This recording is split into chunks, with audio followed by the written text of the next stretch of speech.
अगर आप फ्यूजन 360 में अच्छे स्केचेज बनाना सीख गए तो आप 90% डिजाइनर बन सकते हो। आज हम फ्यूजन 360 के सबसे इंपॉर्टेंट स्केच टूल्स सीखेंगे।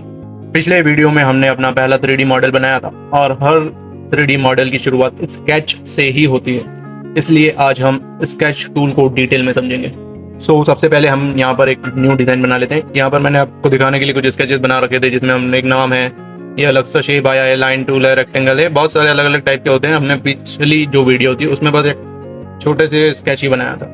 अभी हम क्या करते हैं, न्यू डिजाइन पर क्लिक करते हैं एंड यहाँ पर हम सेलेक्ट करते हैं पार्ट डिजाइन एंड इसको करते हैं यहाँ से क्रिएट। अब सबसे पहला ऑप्शन जो आपको यूज करना है यहाँ पर वो है क्रिएट स्केच वाला। यहाँ पर जो क्रिएट स्केच वाला ऑप्शन है इस पर हम क्लिक करेंगे। देन हमारे पास यहाँ पर 3 प्लेन आ चुके हैं, एक्स वाई प्लेन, एक्स जी प्लेन, वाई जी प्लेन। ये हमारे पास 3 टाइप के प्लेन आ गए हैं। अलग अलग प्रोजेक्ट के लिए हम अलग अलग प्लेन का यूज करते हैं। जो बिगनर के लिए सबसे बेसिक होता है वो होता है एक्स वाई प्लेन। ये एक्स वाई प्लेन में हमारा जो व्यू होता है वो होता है टॉप व्यू। यहाँ पर हम देखेंगे तो यहाँ पर टॉप व्यू दिखेगा हमें। ओके, ये है। अभी हम जो भी स्केच बनाने वाले हैं वो हम अज्यूम कर रहे हैं कि हम वो जो डिजाइन है वो टॉप व्यू से देखकर बना रहे हैं। तो अब यहाँ पर हम देखेंगे ऊपर हमारे पास पूरे स्केच में जितने भी टाइप के टूल्स होते हैं वो यहाँ पर हमें दिख रहे हैं। जैसे सिंगल लाइन टूल है, रेक्टेंगल है, सर्कल है, फिर ये एक और फिट पॉइंट स्पाइन लाइन है अलग करली लाइंस के लिए, और भी बहुत सारे टूल्स हैं। तो हम एक एक करके इसको देखते हैं। तो सिंपल ये लाइन टूल है हमारा शॉर्टकट की, इसको लाने के लिए, एक्टिवेट करने के लिए हमें एल प्रेस करना है, तो एल से हमारी लाइन की जो है वो एक्टिवेट हो जाएगा। अब यहाँ पर आप सिंपल लाइन से कोई सा भी शेप बना सकते हो। ठीक है, तो यहाँ पर कोई भी शेप बनाना हो आपको, सिंपल आप माउस का क्लिक करते जाइए, एक एक क्लिक करिए और यहाँ पर आपका जो डिजाइन है वो धीरे धीरे क्रिएट होने लगेगा। तो यहाँ पर हमने लाइन टूल से ये वाला डिजाइन बनाया। सेम हमारे पास यहाँ पर दूसरा टूल है रेक्टेंगल टूल। ये अगर हमें कोई भी बॉक्स बनाना है, अलग अलग साइज के बॉक्स बनाने हैं, तो हमारा जो रेक्टेंगल टूल है वो लाइन टूल से फास्ट वर्क करता है। तो हम डायरेक्टली यहाँ पर कोई सा भी रेक्टेंगल या कोई सा भी शेप का बॉक्स हम यहाँ से क्रिएट कर सकते हैं। अब यहाँ पर ध्यान में रखने वाली चीज़ क्या है, यहाँ पर हमें 2 चीज़ें नंबर दिखाई दे रहे हैं। एक नंबर हमें लेफ्ट साइड में दिखाई दे रहा है, एक नंबर हमें ऊपर की तरफ दिखाई दे रहा है। अब ये दोनों नंबर को हमें चेंज कैसे करना है, इसको चेंज करने के लिए मैं कीबोर्ड में टैब की को प्रेस कर रहा हूँ, जिससे ये चेंज हो रहा है। अब यहाँ पर आप डायमेंशन दे सकते हैं। आपको कोई भी एकदम परफेक्ट डिजाइन बनानी है तो वहाँ आपको डायमेंशन ही यूज़ करना पड़ेगा, एक्यूरेट डायमेंशन। अगर आप रैंडमली जाते हो तो हो सकता है आपका जो, अगर आप कॉम्प्लेक्स डिज़ाइन है तो उसमें कुछ एरर्स आ सकते हैं। इसलिए हम जो भी डिज़ाइन बनाएंगे वो एकदम परफेक्ट नंबर्स के साथ बनाएंगे। जो भी उसकी डायमेंशन होगी वो एक्जैक्ट यूज़ करेंगे। सपोज ये वाले केस के लिए अभी मैं इसको 30 एंड टैब दबा कर ऊपर जाता हूँ और इसको कर देता हूँ 60। तो ये 30/60 का हमारा एक परफेक्ट रेक्टेंगल बन के रेडी हो चुका है। सेम हमारे पास यहाँ पर दूसरा टूल है रेक्टेंगल के साइड में, वो है सर्कल टूल। इसको एक्टिवेट करने के लिए शॉर्टकट की होती है सी जैसे प्रेस करेंगे सर्कल टूल आपका एक्टिवेट हो जाएगा। अब यहाँ पर आपको जहाँ भी पॉइंट रखेंगे और उसको ड्रैग कर देंगे तो वहाँ पर आपका वो सर्कल जो है वो बनना स्टार्ट हो गया। अब यहाँ पर जो हमें डायमेंशन दिख रही है अंदर की तरफ, ये इसका रेडियस आ गया है, डायमीटर रेडियस। यहाँ पर आप बता सकते हो कि इसको कितना रेडियस हमें रखनी है सर्कल की। सपोज 60 रखना है, 70 रखना है, जो भी आपको इसमें जितना भी बड़ा सर्कल बनाना है। आप सर्कल से आप क्या क्या बना सकते हो, किसी डिजाइन में आपको होल क्रिएट करना है या फिर सिलेंडर बनाना है या कोई भी ऐसा ऑब्जेक्ट आप क्रिएट करना चाहते हैं जो राउंड फॉर्म में बनने वाला है, तो आप सर्कल टूल से बना सकते हो। नेक्स्ट टूल है हमारे पास फिट पॉइंट स्पाइन लाइन। ठीक है, करली करली लाइन होती है इसमें कुछ।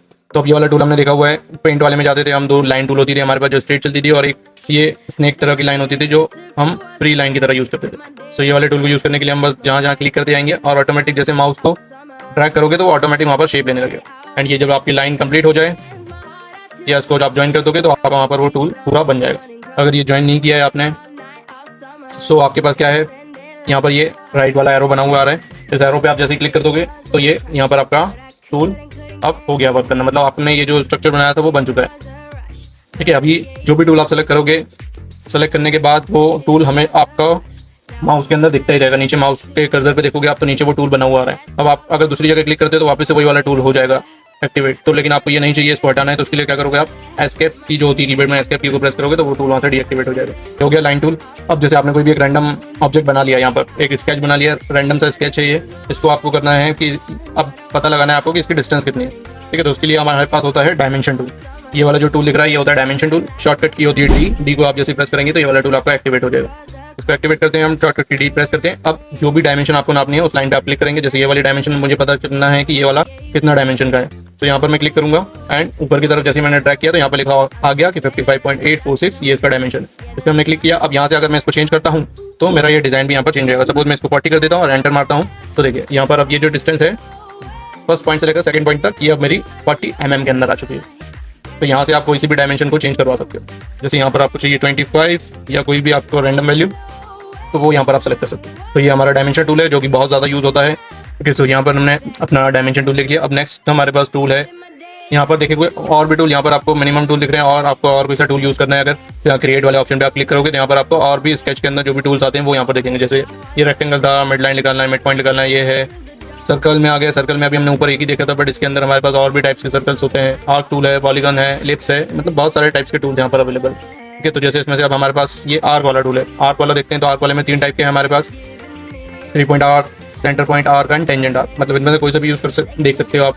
यहाँ पर मैं आपको एक यूज़ करके दिखाता हूँ कैसे यूज़ करना है। तो यहाँ पर सपोज हमने सेंटर वाला आर्क यूज़ किया है। अभी हमको क्या करना है, इस पर एक पॉइंट पर क्लिक किया, सेकंड पॉइंट क्लिक किया एंड यहाँ पर मेरे पास एक ये आर्क बनना स्टार्ट हो गया। अब मुझे जितना भी रिक्वायरमेंट है मैं वहाँ से उतना आर्क बना सकता हूँ, या इसको हम पूरा 360 भी रोटेट करवा सकते हैं। सपोज हमें इतना ही आर्क चाहिए तो इतना मैं क्लिक कर देता हूँ और यहाँ पर हमारा ये आर्क बनकर रेडी हो गया। सो ये ऐसा हमारा आर्क टूल यूज़ होता है।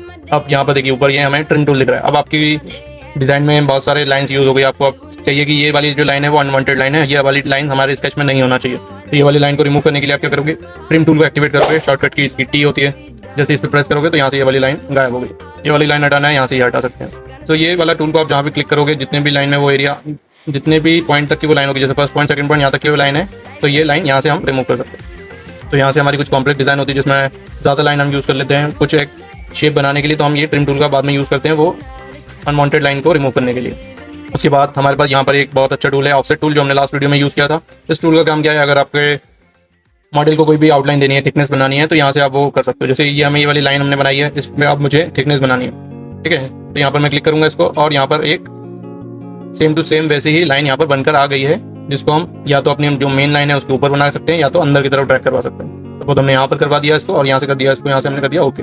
तो यहाँ पर आपके पास ये बन चुकी है स्केच। अब इसको स्केच को कंप्लीट करने के लिए आपके पास ये दोनों पॉइंट ओपन है, अभी इसको हमें कनेक्ट करना पड़ेगा। ये ब्लू वाली लाइन दिख रही है, मतलब आपका अभी जो स्केच है वो डिफाइन नहीं है। ठीक है, ये कैसे डिफाइन हो जाता है, जब जैसे ही आप टूल को ये आपने जो स्केच बनाया है इसको आपस में कनेक्ट कर दोगे, तो अब ये टूल आपका जो है वो डिफाइन हो चुका है। ठीक है, जैसे ही आप इसके ऊपर होवर कर रहे हो अपने माउस को, तो ये वाली लाइन अगर ब्लैक कलर की हो जाती है, मतलब आपका जो टूल है वो फुल्ली डिफाइन हो चुका है। अगर ब्लू कलर की लाइन आती है ऐसी ओपन है माउस को होवर करने के बाद भी, तो आपका वो डिफाइन नहीं है, मतलब आप इसको एक्सट्रूड नहीं करवा सकते। अभी ये सिर्फ लाइन ही लाइन है। एक्सट्रूड करना है, जैसे हमने स्टैंड बनाया था उसमें हमने एकदम 3D मॉडल में कन्वर्ट कर दिया था हमारे ये 2D स्केच को, तो वो सिंगल लाइन में नहीं हो पाता, इसके लिए हमें ये फुल्ली डिफाइंड स्केच चाहिए होता है। नेक्स्ट टूल हमारे पास, अब जैसे लाइन बना लिया, सर्कल बना लिया, आपको कोई दूसरा शेप बनाना है, तो या तो आपके पास जैसे हेक्सागोन बनाना है या कोई सा भी 10 फेसेस वाला बनाना है, अलग फेसेस के बनाने, जैसे हेक्सागोन बनाना है, 10 बनाना है, कुछ भी बनाना है, तो या तो आप ऐसे लाइन का टूल 1 बाय 1 यूज़ करो ये शेप बनाने के लिए, या फिर डायरेक्ट हम क्रिएट वाले ऑप्शन में जाएंगे एंड यहाँ पर हमारे पास ये होता है पॉलीगन। पॉलीगन के अंदर ये फर्स्ट वाला हम यूज़ करते हैं शेप को बनाने के लिए। तो यहाँ पर जहाँ भी आपको शेप बनाना है वहाँ पर पॉइंट रखिए और ये आपका शेप बनकर रेडी हो गया।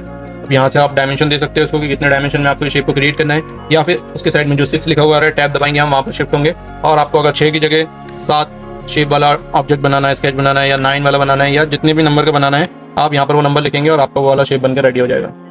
तो यहाँ पर आप अलग अलग टाइप के शेप बना सकते हो और अपने जो फाइनल डिज़ाइन होने वाली है उसमें आप यूज़ कर सकते हो। सो अब आप यहाँ पर फ्यूजन 360 के most important sketches tool use करना सीख गए हो। अब अगली वीडियो में हम सीखेंगे कि एक्सट्रूड टूल को प्रैक्टिकल एग्जांपल के साथ कैसे यूज़ करना है। जैसे अभी लास्ट वीडियो में हमने सिर्फ एक मोबाइल स्टैंड बनाया था, उसी को एक्सट्रूड कर दिया था। बाकी अब हम देखेंगे और भी अलग अलग टूल को कैसे यूज़ करना है, मतलब एक्सट्रूड करके हमें कैसे यूज़ करना है एक्सट्रूड टूल को इफेक्टिवली अपने डिज़ाइन के लिए। अगर वीडियो हेल्पफुल लगी हो तो लाइक करो और सब्सक्राइब करना मत भूलिए। सो मिलते हैं नेक्स्ट वीडियो में।